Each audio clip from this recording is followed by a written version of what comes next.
In a time when kingdoms were forged by marriage and women were bartered for political alliances, there rose a woman who refused to be defined by a man. Her name was Queen Efua of Nnamdi, a ruler in 17th century West Africa, regal, brilliant, and unyielding. Born into royalty, she was groomed to be queen from birth.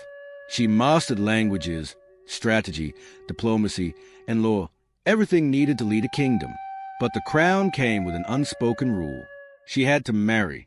A queen, they said, was incomplete without a king. But Queen Efua had seen what marriage meant for many women in power, how queens became shadows behind thrones, how their decisions were questioned, overridden, or erased.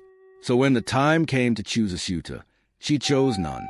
No man, she said, will carry the title that I have earned with my blood. It was a scandal. The elders whispered. The council warned her, no king, no heir, no stability. But Queen Efua stood firm.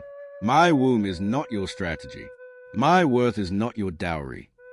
She ruled as a sovereign, with no husband, no male heir, and no apology. But her path was not easy. Every decision she made was scrutinized. Every setback was blamed on her lack of a man. Foreign diplomats refused to treat her as an equal. Rival chiefs plotted to overthrow her. Even within her court, there were whispers of betrayal. But Efua was no ordinary queen. She turned enemies into allies through sharp diplomacy. She appointed wise women and loyal men to her council. She forged trade deals that made Nnamdi one of the wealthiest kingdoms in the region. And when rebellion came to her doorstep, she led her army herself, sword in hand, dressed in armor, with no king beside her. They called her mad. They called her cursed. But when the dust settled, they called her victorious. Queen Efua ruled for 42 years. Under her reign, Nnamdi saw peace, prosperity, and cultural flourishing. Schools were built, women were educated, trade routes expanded, and her people adored her. She never married, she never bore a child, but her legacy became the inheritance of an entire generation.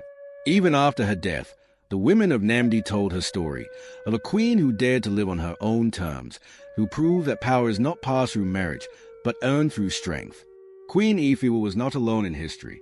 There was Queen Zinga of Ndongo and Matamba, who defied colonial powers without a husband. There was Pharaoh Hatshepsut of Egypt, who ruled as king in a man's world. There was Yea Santwe, who led a war when men refused to fight.